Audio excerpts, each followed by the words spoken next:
అమెరికాలో చిందరవందరగున్న మీ ఇంటికి handyman cleaning plumbing services కోసం కాంటాక్ట్ ఇన్స్టా సర్వీస్. యుఎస్ లో ఎక్కడైనా ఎప్పుడైనా for instant booking visit instaservice.com.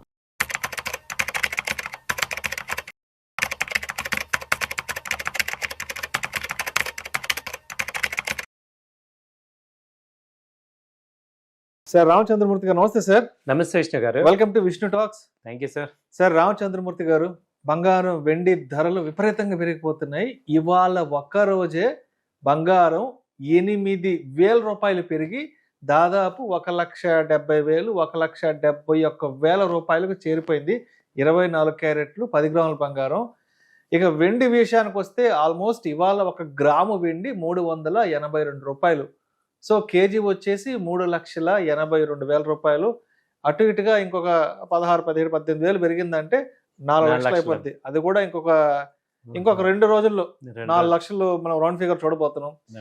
ఎందుకంటారు ఇంత విపరీతమైన ర్యాలీ బంగారం వెండిలో వస్తుంది? ఆల్మోస్ట్ ఒక 1 మంత్ బ్యాక్ కూడా కాలేదనుకుంటాను. 2026 చివరి నాటికి బంగారం 1,90,000 రాబోతుందేమో అని ఒక 20-25 డేస్ బ్యాక్ మాట్లాడుకున్నాం. నాకు తెలిసి ఇంకొక వారం రోజుల్లో 4-5 రోజుల్లో 1,90,000 రావడానికి చాలా స్పష్టంగా కూడా మనకి సంకేతాలు కనిపిస్తున్నాయి. ఎందుకంటారు ఇంత పెద్ద హ్యూజ్ ర్యాలీ కనిపిస్తుంది అసలు మెటల్స్ లో? ఒకే ఒక్క రీజన్ సార్, ఒకే ఒక్కడు అన్నట్టు మొత్తం మార్కెట్ని వరల్డ్ మొత్తాన్ని అతలాకుతలం చేస్తున్న ఒకే ఒక వ్యక్తి డొనాల్డ్ ట్రంప్ గారు. ఈయన వల్ల ఏమవుతుందంటే 180 దేశాలు అన్సర్టనిటీ క్రియేట్ అయిపోయింది. ఇప్పుడు ఇరాక్ వైపుకి యుద్ధానికి వెళ్తున్నాడు. సో అటు పక్క ఏమో గ్రీన్లాండ్ ఆక్యుపై చేస్తా అంటున్నాడు. ఈ ఒక పక్క ఇప్పుడు మెక్సికోని క్యూబాని టార్గెట్ చేస్తున్నారు. వెంజులా అధ్యక్షుని ఏమో లాక్కొచ్చాడు. సో ఇంత అన్సర్టనిటీ ఇంతవరకు వరల్డ్ హిస్టరీలో ఎప్పుడు లేదనమాట. ఏం జరుగుతుంది, ఏ రోజుకి ఆ రోజు ఏం జరుగుతుంది అనేది ఉంది. ఇది గోల్డ్ సిల్వర్ పెరగడానికి రీజన్ డిమాండ్ ఉండి కాదు. సో బాగా విపరీతమైన డిమాండ్ వచ్చి లేదా భారతీయులు బాగా డిమాండ్ ఉండి కాదు. కేవలం ఏంటంటే అన్సర్టనిటీ, ప్రపంచవ్యాప్తంగా ఉన్న అన్సర్టనిటీ, ఎస్పెషల్లీ డొనాల్డ్ ట్రంప్ తీసుకొచ్చిన అన్సర్టనిటీ ఇది. దాన్ని ఆపడానికి అసలు రోజు రోజు ఏమవుతుందంటే దాదాపు 10 కంట్రీస్ మీద ఆయన యుద్ధాన్ని ఆపాడు అంటున్నాడు, కానీ 10 కంట్రీస్ మీద యుద్ధం చేస్తున్నారు. గత సంవత్సర కాలంగా ఆల్మోస్ట్ ఒక 10 కంట్రీస్ అటాక్ జరుగుతుంది, అంటే తీవ్రంగా జరుగుతుంది, చాలా పెద్ద ఎత్తున జరుగుతుంది. సో ఇన్వెస్టర్స్ అందరూ కూడా ఏం చేస్తున్నారంటే ఇప్పుడు ఎక్కడికక్కడ అన్ని అమ్మేసేసుకొని ఈ గోల్డ్ మీద ఇన్వెస్ట్ చేస్తున్నారు. అలాగే ఇప్పుడు ఇంకొక వర్షన్ ఏం జరుగుతుందంటే ఇంత జరుగుతున్నప్పుడు వేరే కంట్రీస్, అన్ని కంట్రీస్ కూడా ఈ డాలర్ని నమ్మట్లేదు. ఈ డాలర్ నమ్మకుండా ఇప్పుడు గోల్డ్ వాళ్ళు కూడా కొనుక్కుంటున్నారు అన్నమాట సేవ్ కోసం. సో కేవలం సెంట్రల్ బ్యాంక్స్ కొనడం స్టార్ట్ చేయటం వల్ల ఈ గోల్డ్ పెరుగుతుంది. ఇప్పుడు సిల్వర్ కూడా ఏమైంది, అంతకుముందు ఇండస్ట్రియల్ యూసేజ్ 50% అనుకున్నాం, కానీ ఇప్పుడు సిల్వర్ని కూడా వాళ్ళు సెంట్రల్ బ్యాంక్స్ స్టోరేజ్ చేస్తున్నారు. ఎందుకంటే అన్సర్టనిటీ వచ్చినప్పుడు ఇప్పుడు కరెన్సీ వాల్యూ తగ్గిపోతుంది కాబట్టి ఆల్టర్నేట్గా ఈ 2 మెటల్స్ని సేవ్ చేసుకోవటం అనేది జరుగుతుంది. అంటే సిల్వర్కి కూడా ఇప్పుడు ఏం జరుగుతుంది, ప్రొడక్షన్ వల్ల ఏది వీళ్ళు ఎలక్ట్రికల్ వెహికల్స్ అని వీటన్నిటి గురించి ఇప్పటిదాకా మాట్లాడాం. ఇప్పుడు ఏమైందంటే సిల్వర్ కూడా స్టోరేజ్ కిందకి వెళ్ళిపోతుంది. అలాగే ఈటీఎఫ్స్ ఒక్కసారిగా ఇండియన్స్ అందరూ కూడా గోల్డ్ సిల్వర్ మీద స్టాక్ మార్కెట్లో అన్ని అమ్మేసేసి ఇది కొనటం మొదలెట్టారు ఈ లాస్ట్ 10 days నుంచి, డిజిటల్గా వచ్చేసారు. సో దాంతో ఏమైందంటే అంత తగ్గ ఇక్కడ స్టోరేజ్ ఇక్కడ క్రియేట్ చేయాలి కాబట్టి అదొక ప్రెషర్ వచ్చిందనమాట గోల్డ్ సిల్వర్కి. అంటే ఒక్కసారిగా ఏమైందంటే ఎవ్రీ కార్నర్ నుంచి కూడా డిమాండ్ రావడంతో అక్కడ సప్లై లేదు, ఆ డిమాండ్ విపరీతంగా ఉంది. దాంతో ఏమైందంటే ఒక పానిక్ క్రియేట్ అయిపోయింది అన్ని రకాలుగా. సో దాంతో ఏంటంటే డైలీ అసలు గోల్డ్ మనం 10,000 రావాలంటే 4 రోజులు ఉండేది, ఒకప్పుడు 4 రోజులు పట్టేది ఒక 10,000 రూపాయలు పెరగాలంటే. అలాంటిది ఇవాళ అసలు రోజుకి 10,000 8,000 పెరుగుతున్నాయి. 24 గంటల్లో 10,000 15,000 పెరుగుతుంది. అంటే ఏంటంటే ఒక పక్క అక్కడ టెన్షన్ క్రియేట్ అవ్వటం, రెండో పక్క ఏంటంటే ఈ రీటైల్ క్లయింట్స్ అందరూ కూడా ఇక గోల్డ్ బాగా పెరిగిపోతుంది, సిల్వర్ బాగా పెరిగిపోతుందని క్లారిటీ వచ్చేసింది. ఒక రకమైన ఎమోషన్తో బయింగ్ చేస్తున్నారు. అది నిజమే కాదు తెలియదు, ఎందుకంటే మనందరికీ తెలిసి ఇంత హై రేట్లో కొంటున్నాము అంటే అది డౌన్ అయినప్పుడు చాలా ప్రమాదం అవుతుందని కూడా తెలుసు కదా. కాబట్టి ఇక్కడ ఏంటంటే జరుగుతుంది, ఇప్పుడు సిల్వర్ ఉంది 4 లక్షలు, మనం ఇంతవరకు ఎప్పుడు కనివి ఎరగని రేట్లు ఇవి నిలబడవు. ఎప్పుడైతే మళ్ళీ మార్కెట్లు నార్మల్ అవుతాయో మనం ఎన్నోసార్లు చూసి ఉంటాం కదా, ఏదైనా ఒక కమోడిటీ అనే కాదు, ఏదైనా ఒక స్టాక్ కానీ ఏదైనా బాగా పెరిగినప్పుడు అది ఎమ్మటే మళ్ళీ 1 month 2 monthsకు అడ్జస్ట్మెంట్ అవుతుంది. కాబట్టి ఇది కూడా బాగా హైప్ అవుతుంది.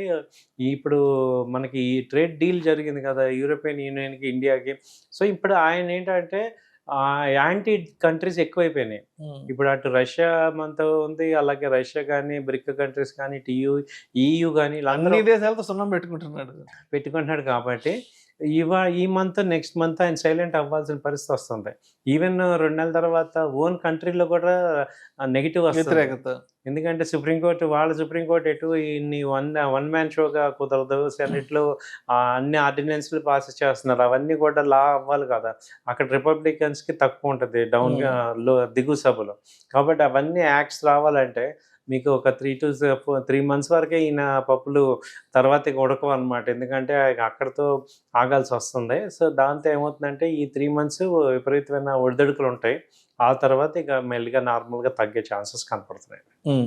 సో కాబట్టి ఏంటంటే గోల్డ్ సిల్వర్ అసలు ఇంత ర్యాలీ అనేది ఇంకా సస్టైన్ అవుతుంది.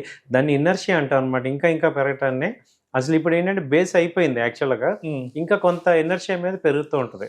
సో రామచంద్రమూర్తి గారు, అంటే ఇంకొక 3 years వరకు ఆయనకి టెన్యూర్ ఉంది కాబట్టి, ఇంకా అంటే ఆయన టెన్యూర్ దిగే వరకు ఇటువంటి అన్సర్టనిటీ, ఇటువంటి సిల్వర్ గోల్డ్ ప్రైసెస్ ర్యాలీ అనేది ఇంకా ఎప్పుడు ఉండే అవకాశం ఉందంటారు కంటిన్యూ నెక్స్ట్ 3 years వరకు? ఉండదండి.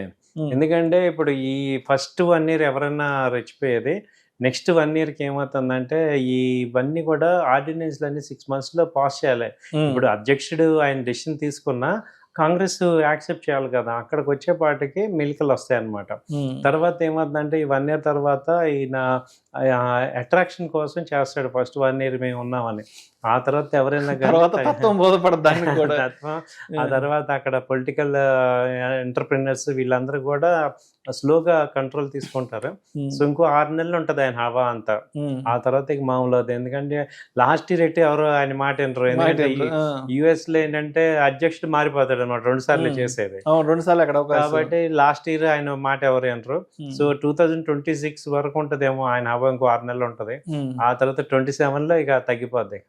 సో కాబట్టి ఏంటంటే గోల్డ్ సిల్వర్ కూడా మాక్సిమం వెళ్ళిపోయినాయి, అన్బేరబుల్ ప్రైసెస్ కి వెళ్ళి. ఎగ్జాక్ట్లీ, మంచి మాట చెప్పారా.